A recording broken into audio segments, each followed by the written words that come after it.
Olá, irmãos, que a graça e a paz de nosso Senhor e Salvador Jesus Cristo seja com todos vocês. Bem-vindos à nossa Escola Bíblica Dominical.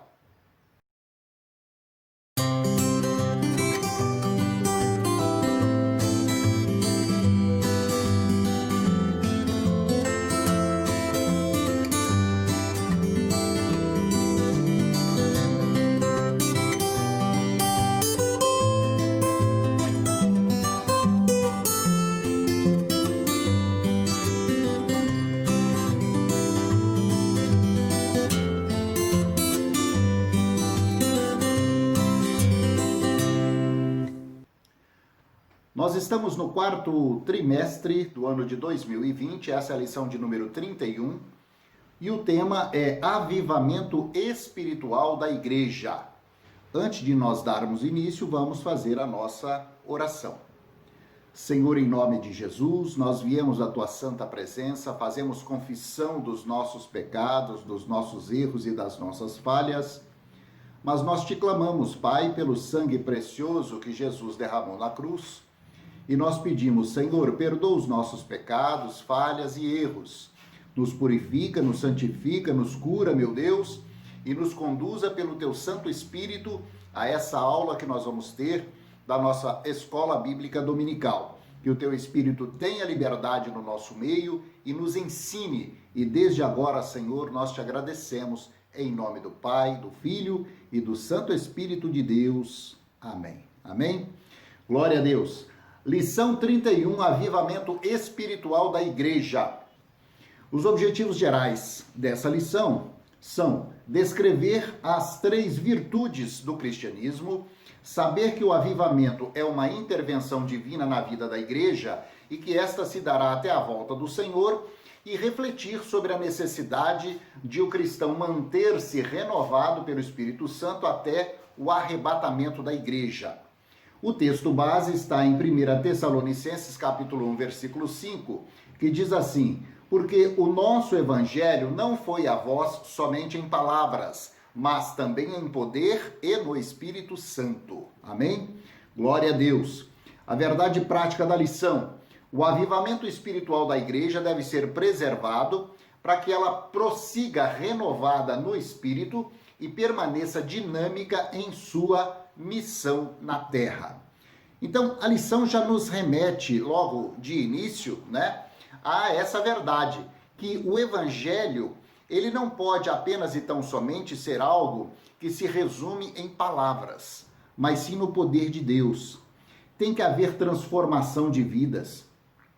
Tem que haver um avivamento na vida da pessoa.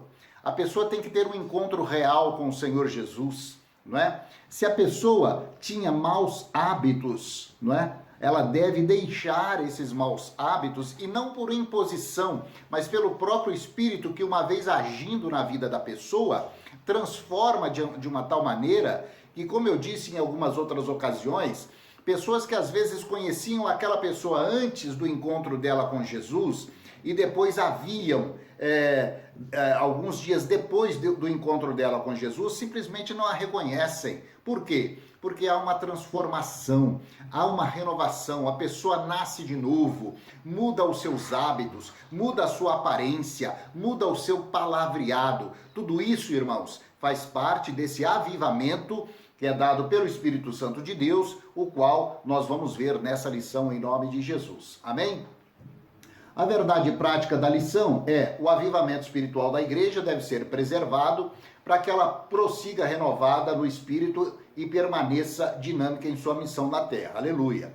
Leituras diárias. Logo aí em seguida você vai ter de segunda a sábado as leituras relativas a esse tema que nos traz essa lição de número 31. Amém? Glória a Deus. A leitura bíblica em classe está em 1 Tessalonicenses, capítulo 1, vai do versículo 1 até o 10, que diz assim: Paulo e Silvano e Timóteo, à igreja dos Tessalonicenses, em Deus o Pai e no Senhor Jesus Cristo. Graça e paz tenhais de Deus nosso Pai e do Senhor Jesus Cristo. Sempre damos graças a Deus por vós todos, fazendo menção de vós em nossas orações, lembrando-nos sem cessar da obra da vossa fé, do trabalho da caridade e da paciência, da esperança em nosso Senhor Jesus Cristo diante do nosso Deus e Pai. Sabendo, amados irmãos, que a vossa eleição é de Deus, porque o nosso evangelho não foi a vós somente em palavras, mas também em poder e no Espírito Santo e em muita certeza, como bem sabeis quais fomos entre vós por amor de vós.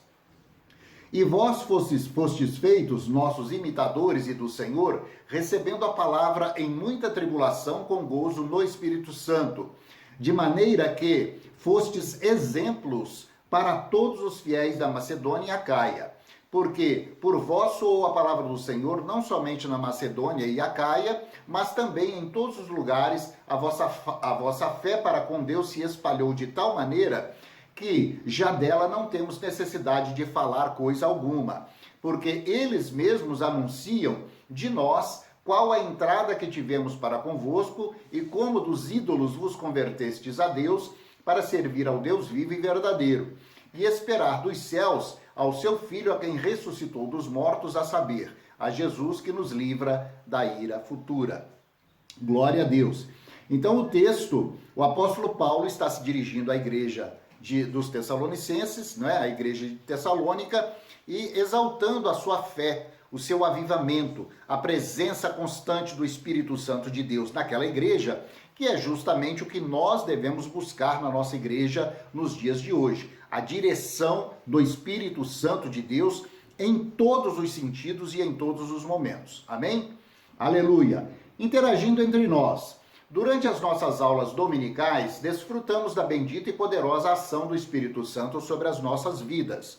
Todavia, a chama do avivamento deve permanecer brilhante, pois Deus deseja que a igreja cumpra a sua missão aqui na terra integralmente. Um avivamento genuíno não implica somente em bênçãos pessoais para os membros, mas sim em salvação de almas. Através do avivamento, a igreja experimenta uma unidade maior de fé e propósito, uma genuína comunhão no Espírito, como na igreja de Tessalônica. Então, o texto diz que um avivamento genuíno ele não implica somente em bênçãos pessoais. Então, não é algo que seja apenas e tão somente individual. Obviamente que cada um de nós deve ter uma experiência com o Espírito Santo, com certeza, mas Deus espera que esse avivamento, esse mover do Espírito Santo no meio da igreja, isso redunde em salvação de almas, não é? Em novidade de vida para muitas pessoas. Então, é algo que a igreja deve buscar, é algo que individualmente nós devemos buscar e desejar, orar para que isso aconteça, não é? Para que o nome do Senhor Jesus seja glorificado no nosso meio. Aleluia! Tópico 1. A chama do avivamento na igreja de Tessalônica. A chama do zelo e do favor espiritual. Paulo identifica os destinatários da epístola como a igreja dos Tessalonicenses.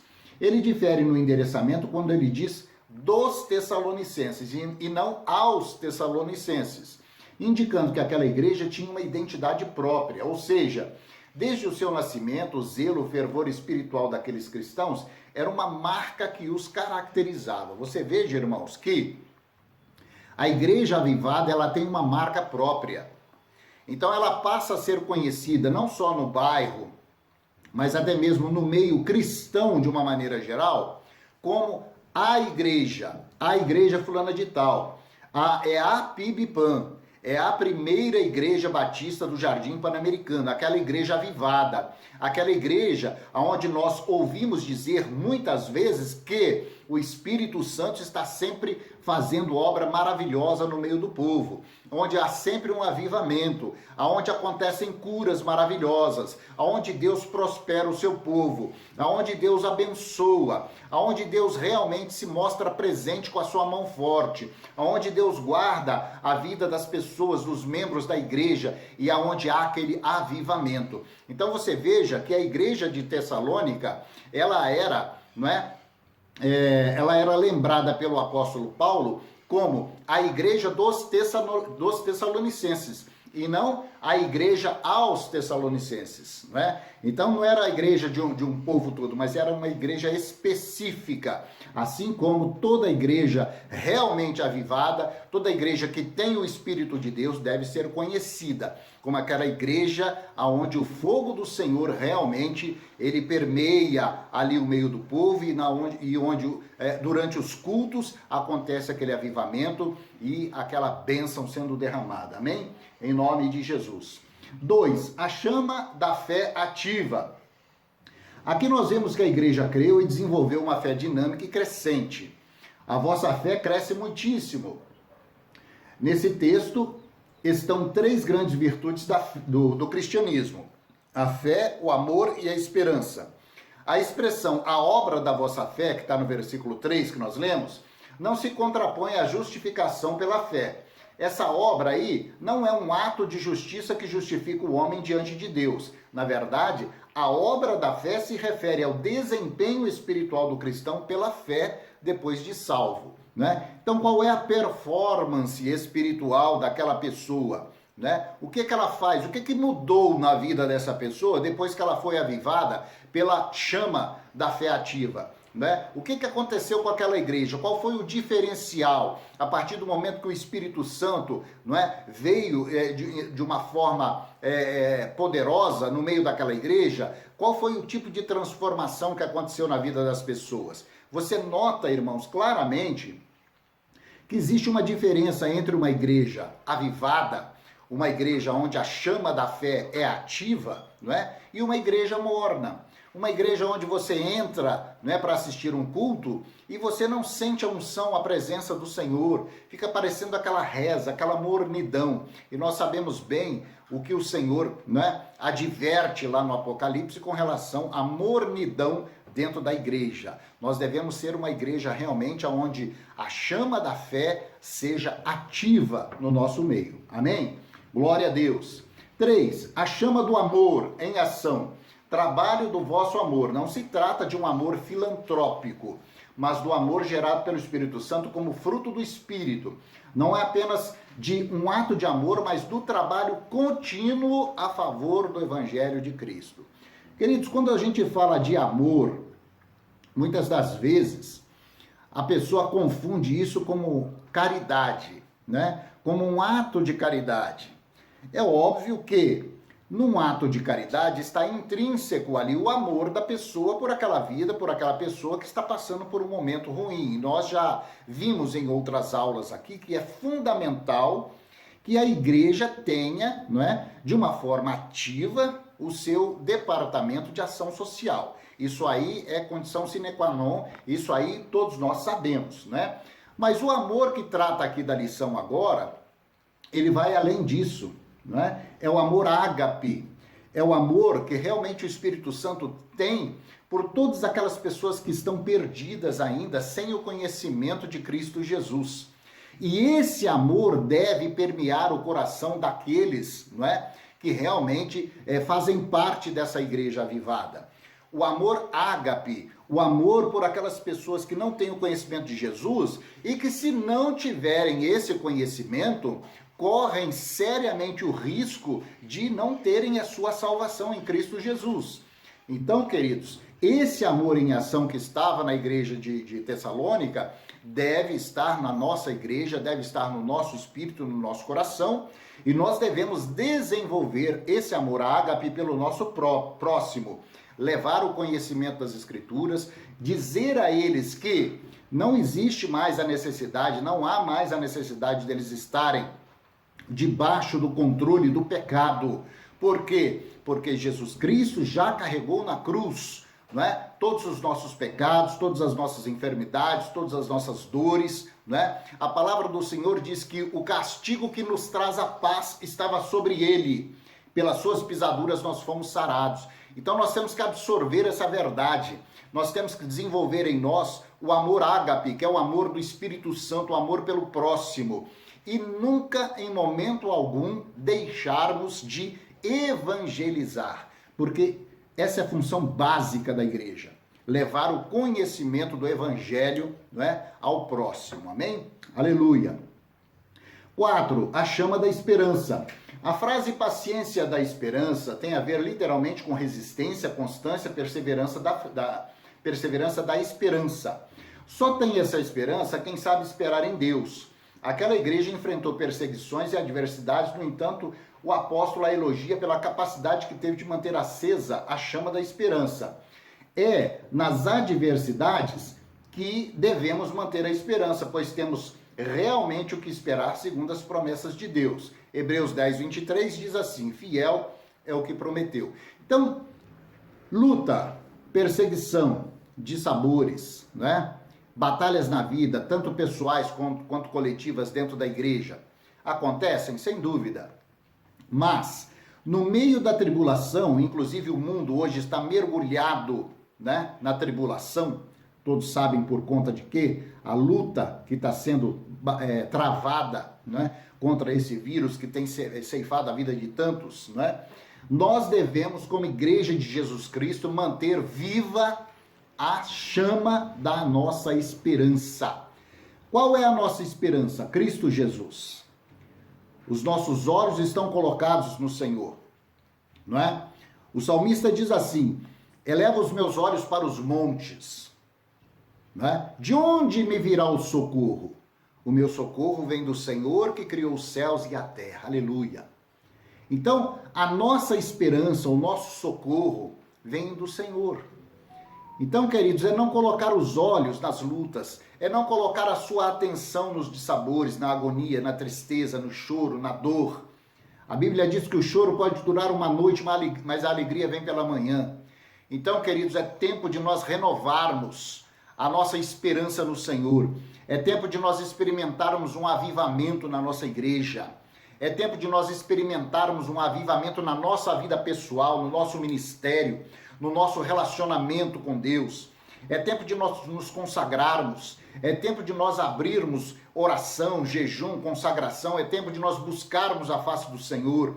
É tempo de nós nos derramarmos na presença do nosso Deus, sabendo que Deus é poderoso o suficiente para nos ouvir, nos atender, estender a sua mão poderosa sobre a nossa vida e sobre a nossa igreja e transformar as nossas vidas, porque Ele é o mesmo ontem, hoje e o será eternamente. Jesus é o mesmo, querido. E se você está diante de um problema, coloque a sua atenção no Senhor, volte os seus olhos para o Senhor, olhe para a cruz de Cristo, reconheça no teu espírito que o Senhor já fez toda a obra. Ele disse: está consumado. E se está consumado, você não tem muitas das vezes que passar pelo que você está passando. Apenas então somente mantenha viva a chama da esperança no seu coração e saiba que o Senhor não te esqueceu, que o Senhor está contigo por todo o seu caminho e que o Senhor é Deus o suficiente para mudar toda e qualquer situação pela qual você possa estar passando. Amém? Aleluia. Síntese do tópico 1. Os cristãos da igreja de Tessalônica adquiriram qualidades importantes para a vida espiritual, a saber, tiveram a fé fortalecida na tribulação, viveram a prática do amor cristão e experimentaram a paciência da esperança. Glória a Deus. Amém? Que Deus nos abençoe, que esses atributos também sejam desenvolvidos no meio da nossa igreja. Tópico 2, mantendo a chama do avivamento acesa. A chama inicial deve permanecer acesa. Afirma o apóstolo: bem sabeis que a nossa entrada para convosco não foi vã. Ele queria saber do resultado do trabalho pioneiro que ali fora realizado com muito sacrifício. Graças a Deus, o trabalho realizado não tinha sido inútil. O resultado era patente na vida daqueles irmãos. A igreja precisa manter acesa a chama do primeiro amor. Já falamos a respeito disso aqui também na escola dominical, queridos. A questão do primeiro amor. A chama inicial deve permanecer acesa. Você conseguiria fazer um esforço de memória e você conseguiria se lembrar exatamente como que era, não é? O seu relacionamento com Deus nos primeiros dias logo após a sua conversão a Jesus? Como que era aquele primeiro amor? Como que você era impactado pelo Espírito Santo de Deus? Como que você dobrava os seus joelhos, você orava e você sentia a unção do Senhor, o mover do Espírito Santo no seu meio? Essa chama, esse mover, esse relacionamento com Deus, ele deve permanecer, essa chama deve permanecer acesa. O que acontece, infelizmente, na maior parte dos casos, é que com o andar da carruagem ou com o passar do tempo, não é? E com os problemas da vida, que normalmente todos nós temos que enfrentar no dia a dia, essa chama parece que ela vai se apagando. E aquela fé que no início ela era uma fé forte, uma fé avivada, não é? Com o passar do tempo parece que ela vai se esfriando. E o Senhor Jesus nos alerta quanto a isso, né? Que nós devemos manter a chama do primeiro amor. Então, manter a chama do primeiro amor, voltar ao primeiro amor, isso é o que o Senhor Jesus nos aconselha, nos chama a atenção para que nós não deixamos passar isso aí de uma forma desapercebida. 2. A chama da pregação precisa ser reavivada. Lamentavelmente, o que mais se vê são pregadores e mestres presunçosos, vaidosos, gananciosos e trapaceiros, que apesar de na aparência não demonstrarem nada disso, mas se revelam-se nas atitudes. Aquele espírito amoroso e sacrificial que deve permear a mente e o coração dos pregadores parece ter desaparecido. O evangelho, como Paulo pregava, era eficaz. A mensagem que aqueles cristãos recebiam era a própria palavra de Deus, por isso tornavam-se imitadores das igrejas de Deus. No versículo 20, Paulo fala da sua alegria pelos frutos resultantes do seu ministério para Deus, pois a igreja de Tessalônica era, de fato, a sua glória e alegria na presença de Deus. Quanto a isso, irmãos, realmente a gente não precisa nem ficar entrando em muitos debates, né? Lamentavelmente, não só no Brasil, mas você vê aí, espalhado pelo mundo afora, pessoas que lançam mão do evangelho, lançam mão da palavra de Deus, lançam mão de um pseudo-ministério, não é? Para quê? Para tentar angariar benesses para si próprios, não é? Então, ao invés de estarem preocupados com a salvação, ao invés de estarem preocupados com o bem-estar da igreja do Senhor Jesus, estão mais preocupados com o seu próprio umbigo. Isso é o que mais tem por aí, infelizmente. Mas nós devemos buscar no Espírito Santo ter o discernimento com relação a isso. Porque a palavra nos alerta, não é? Que nesses tempos haveriam no nosso meio lobos salteadores. A palavra do Senhor nos alerta a isso em diversas passagens que nós devemos ler. Então, a chama da pregação, ela precisa ser reavivada, não é? Se existem realmente os maus pregadores, existem também aqueles que se preocupam realmente com as ovelhas do Senhor, não é? E esses que se preocupam com as ovelhas do Senhor, que realmente fazem a obra de Deus de uma maneira séria, de uma maneira dedicada e de uma maneira no temor do Senhor, esses têm que realmente estar em evidência para que a igreja encontre a luz, para que as ovelhas realmente possam ouvir através desses pregadores a voz do pastor, que é o próprio Senhor Jesus. Amém? Aleluia! Síntese do tópico 2. Quando a igreja mantém acesa a chama do primeiro amor, os cristãos são conduzidos à evangelização, produzindo muitos frutos. Glória a Deus. Tópico 3. A chama do avivamento e a volta do Senhor. A chama da pureza moral. Paulo sabia que, enquanto a igreja aqui estivesse, os seus membros estariam sujeitos às tentações e pecados na vida cotidiana. Por isso, no texto bíblico acima mencionado, 3 coisas da vida do cristão são tratadas pelo apóstolo: a pureza moral, o amor fraternal e o trabalho honesto. Quanto à pureza normal, fala da infeliz realidade da prostituição em suas várias formas. Esse tipo de pecado da sociedade deve ser totalmente rejeitado por um cristão que ama ao Senhor. Irmãos, olha, nem precisamos entrar muito em detalhes quanto a essa parte que a lição está dizendo. Tá assim, o texto está bem nítido, está bem óbvio, não é? E retrata realmente a realidade. Então vamos dar só uma relidazinha aqui, olha. Quanto à pureza moral, né? Fala da infeliz realidade de prostituição em suas diversas formas.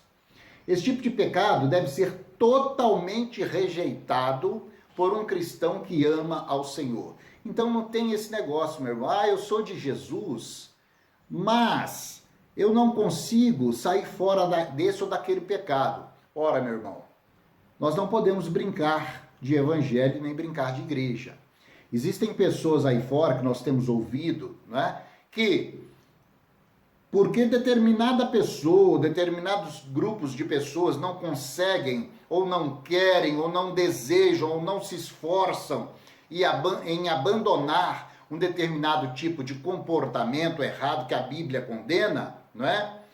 Ao invés de se esforçarem para isso, dizem que a Bíblia deve ser mudada. Ora, isso aí realmente é algo assim que não tem nem o que comentar a respeito disso. Então nós vamos, ao invés de moldarmos a nossa vida dentro do Evangelho, vamos mudar o Evangelho para que ele se molde a nossa vida. Então o Evangelho deve ser tratado com a seriedade devida e com o temor devido ao Senhor. Não tem esse negócio de brincadeira, de brincar de igreja e brincar de Evangelho. O amor fraternal é o tipo de relacionamento que deve ser cultivado pelo cristão.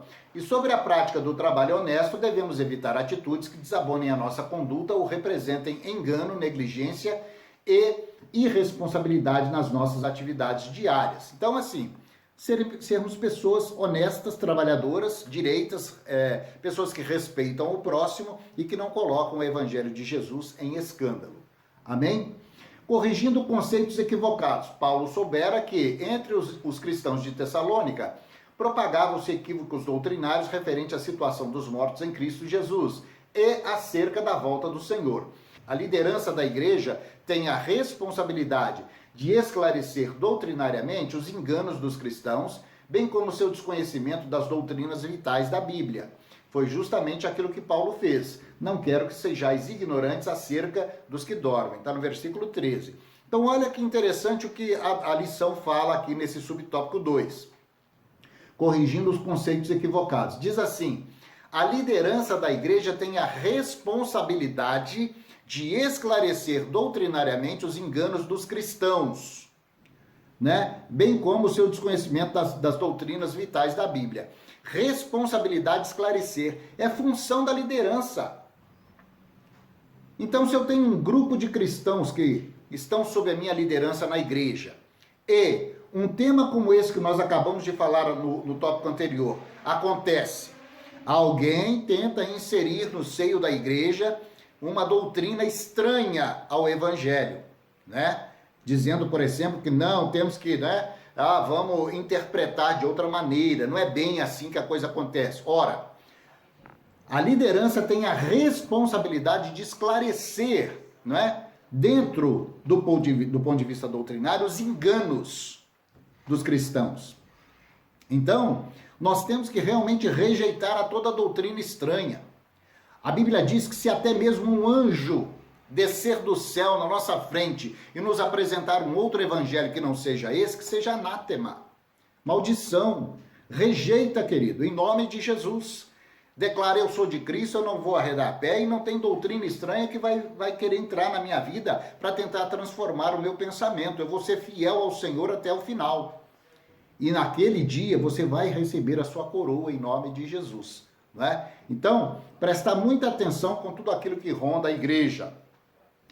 O subtópico 3 diz a verdade acerca do estado dos mortos, que em 1 Tessalonicenses, o apóstolo Paulo explica em 1 Tessalonicenses 4, do 14 ao 17, não é? Aleluia. A síntese do tópico 3 é: a igreja avivada espera a qualquer momento a volta de Jesus em santidade, pois sem santificação ninguém verá o Senhor, somente os santos serão arrebatados.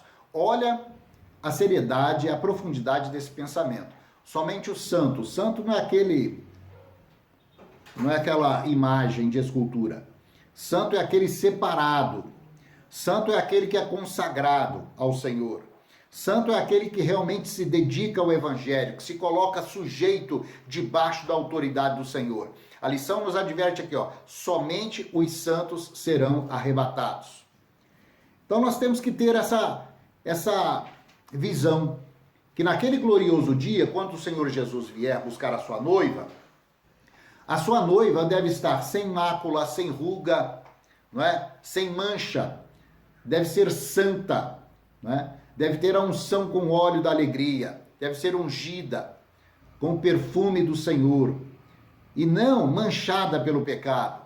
Aqueles que tiverem a mancha do pecado, não é bem assim, não é, a interpretação é de outra maneira, corre o sério risco de não subir. Então, queridos, cuide da sua salvação pessoal, cuide da sua família, cuide da sua casa, cuide do seu ministério, cuide do seu relacionamento com o Senhor, encare com seriedade necessária. Não que você tenha que ficar de uma forma rude, de uma forma carrancuda, não. Você deve transmitir a alegria abundante que existe no Espírito Santo, mas encarando o seu ministério na igreja e a obra do Senhor com a seriedade que lhe é devida.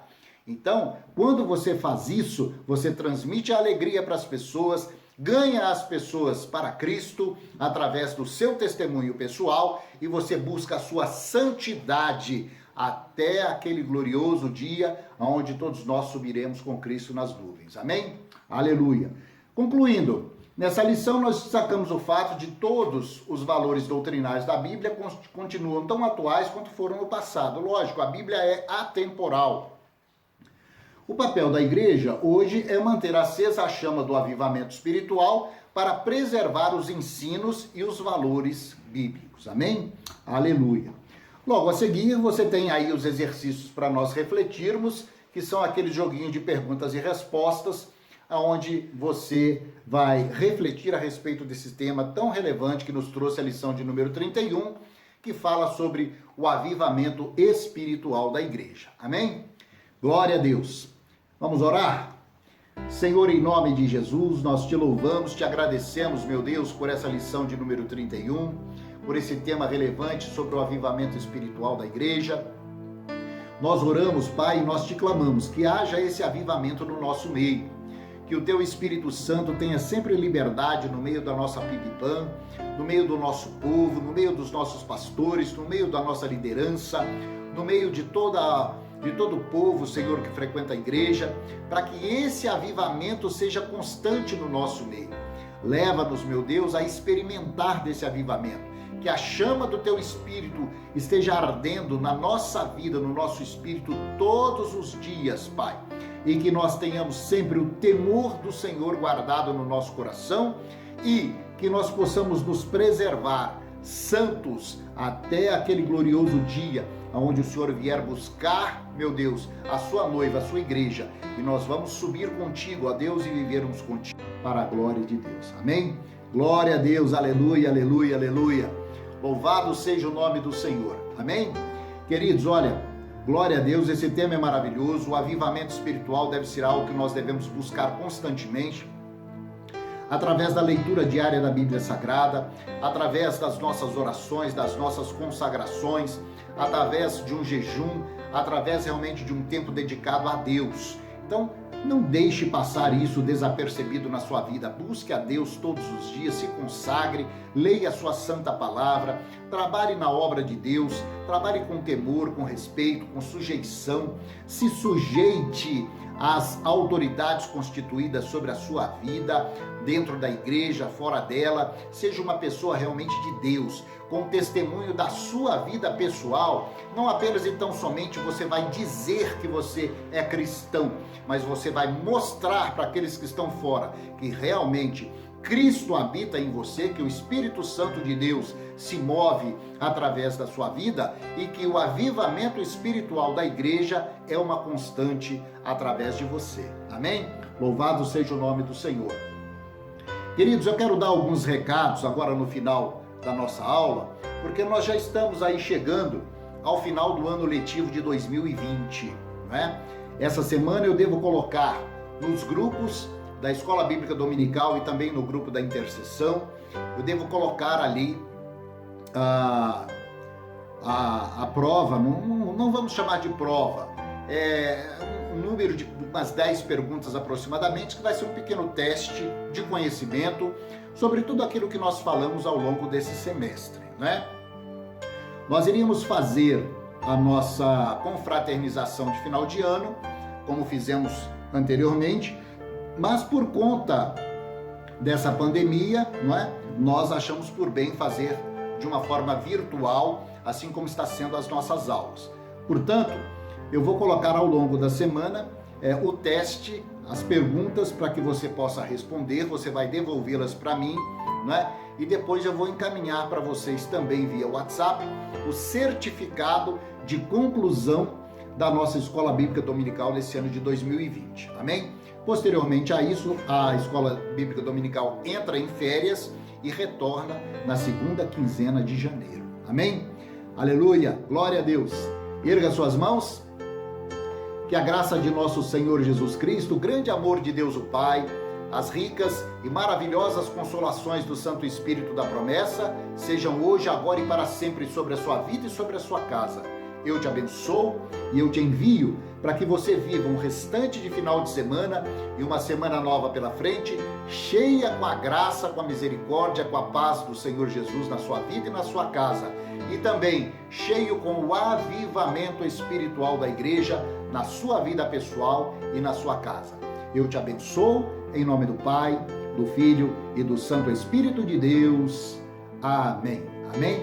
Glória a Deus. Ao longo da semana, então, fique ligado aí nos grupos da Escola Bíblica Dominical no WhatsApp e também no grupo de intercessão do WhatsApp, para que você possa estar sendo atualizado relativamente ao teste, não é? E à conclusão do ano letivo de 2020 da nossa Escola Bíblica Dominical. Deus te abençoe e até lá. Fique na paz.